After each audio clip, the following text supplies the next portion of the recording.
Bonjour à toutes et à tous, bienvenue dans une nouvelle édition de votre JT Agri44 TV.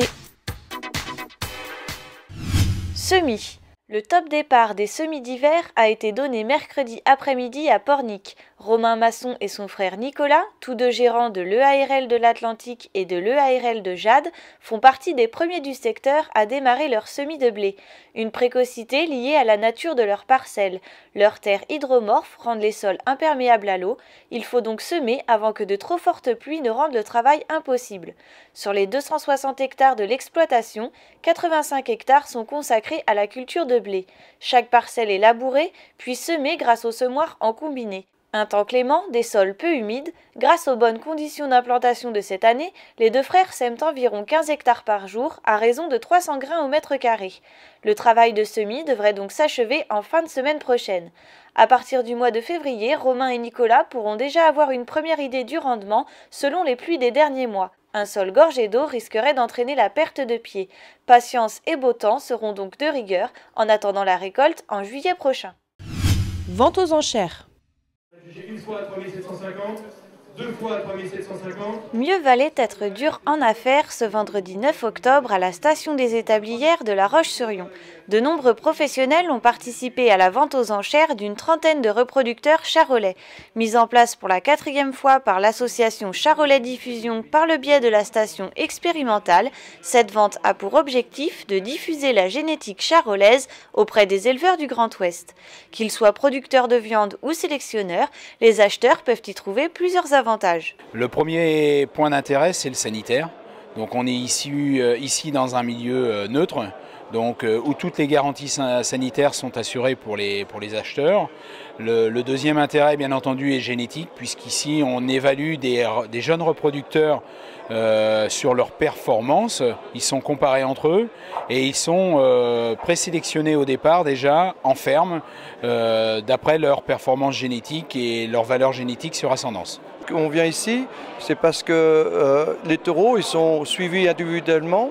C'est une valeur sûre, il y a des calculs qui sont faits, qui sont intéressants, avec beaucoup de papier sur les parents, les ascendants. En Charolais, les grandes tendances qui se dégagent et que recherchent aujourd'hui les acquéreurs sont des animaux avec une certaine aptitude sur les facilités de naissance, bien entendu associées aux aptitudes au vélage des mères.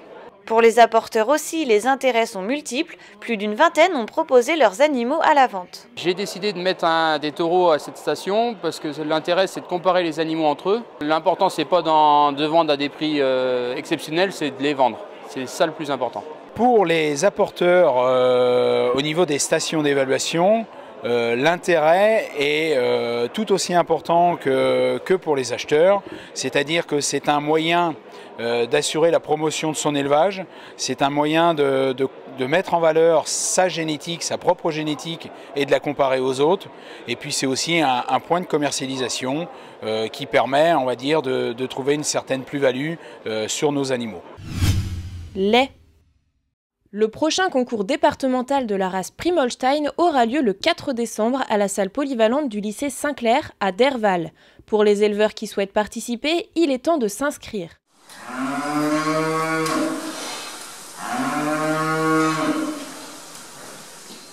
Pour Jean-François Caillon, le président de l'association Primolstein 44, même en période de crise, il faut continuer ces rassemblements amicaux que sont les concours.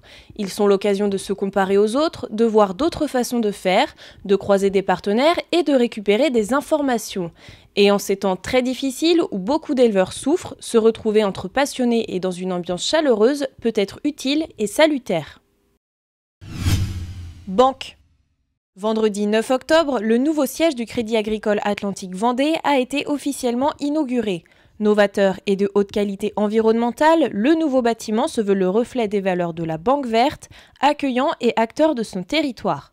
L'inauguration officielle a eu lieu en présence de Luc Jeannot, le président, de Patrice Chéramy, le directeur, de Johanna Roland, maire de Nantes, du sous-préfet de région Laurent Buchaya et bien sûr des collaborateurs et administrateurs de la Banque verte. Le bâtiment est résolument moderne, tant dans sa conception, son organisation que dans ses équipements. Le numérique y est omniprésent à travers une foule d'écrans.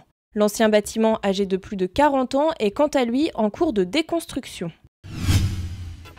C'est la fin de votre JT, merci de nous avoir suivis et à la semaine prochaine pour toujours plus d'actu agri.